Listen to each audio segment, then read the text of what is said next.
Thanks to Glenn Greenwald for pointing out that the US media is acting as though Donald Trump just invented bigotry this week, one of those ugly details I'm happy to miss by never watching television. But not only is explicit bigotry toward Muslims not new, implicit bigotry toward Muslims has been the foundation of the largest public project in the United States for the past quarter century. The driving forces behind war planning in Washington are power, domination, profit, politics, and the inertia of war planning as a path toward career success. These sociopaths are happy to bomb Germans or Yugoslavians. The value they place on sailors in Pearl Harbor or contemplated victims of Operation Northwoods, or US troops stop lost into insanity is negligible. They don't think twice about overthrowing a democracy in Iran and laying the groundwork for Islamic power. They have no qualms about arming Muslim radicals in Afghanistan or Iraq, and toppling secular governments in Iraq or Libya or Syria. That most ISIS weaponry is US weaponry seized from Iraq can only please the profiteers who will sell the weapons to combat ISIS. Their best friends are the killer Muslims running Saudi Arabia and nearby kingdoms. Their Christian hatred for Islam is as real as Karl Rove's integrity or Donald Trump's hair. But you can't keep dumping $1 trillion a year into US militarism without an enemy as frightening as, actually it has to be more frightening than, the Soviet Union and nuclear holocaust. In the irrational world of fear, a throat slitting is as frightening as a nuclear bomb, in fact more so.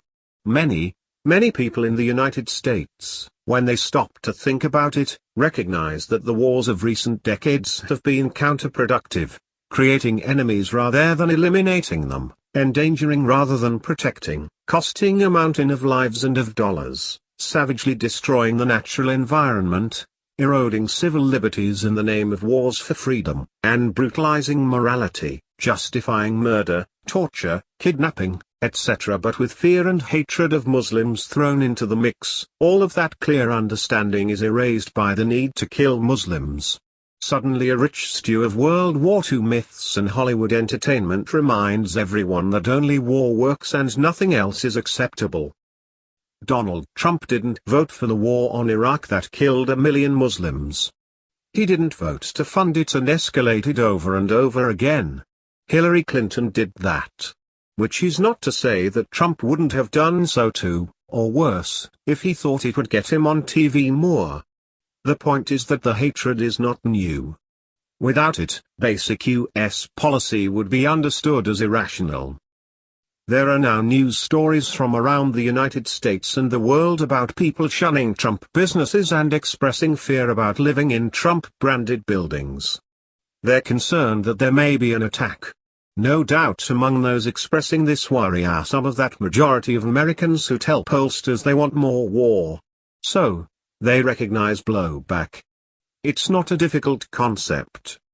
Hostility toward others produces hostility back toward you or someone taken to represent you. Pretty basic. But in advocating more war, millions of people are willing and able to hide their understanding of blowback in some fascist vault in a back corner of their brains. Sure, more war will produce more blowback, they may think, but hopefully it will hit somebody else, especially if I unload my Trump condo and live somewhere else, perhaps a liberal gated community with an African American guard whose name I even know. I walked by a wall recently and took a photo of it. Someone had written anything war can do, peace can do better. Wisest thing I've ever seen on that wall. But someone else had scrawled underneath a poetic piece of pure ignorance from deep within the terrified soul of US paranoia, except stopping Hitler. I don't think the rest of the world finds it easy to get inside this type of US thinking, in which the outside world is full of a menacing evil constantly analogized to Hitler, the new Hitler, the modern Hitler, and Hitler is understood as having arisen with no help from the Treaty of Versailles, no help from Wall Street, no assistance from the militarism of Western culture, and no possibility of being halted short of global domination except by massive violence. Kids, dear world, in the United States, you should know, are compelled to pledge allegiance to a US flag every morning, and then to pray in what they call a moment of silence. They are then taught to mythologize US history year after year with hardly any mention of the other 96% of humanity. Then they're told that Muslims want to slit their throats. Why?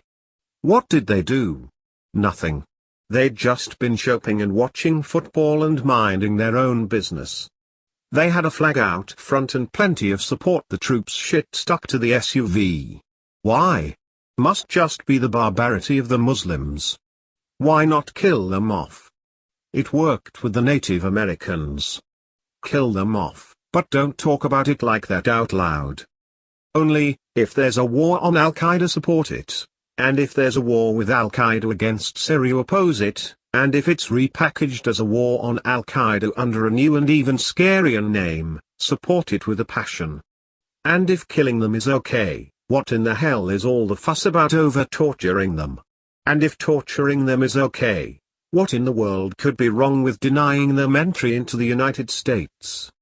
This is the logic of war propaganda. Trump agrees with the Washington establishment. He just has some sort of media-driven Tourette's syndrome that leads him to blurt things out. If he's made president, the second most dangerous place in this country will be a mosque. The first will remain anywhere between Trump and a television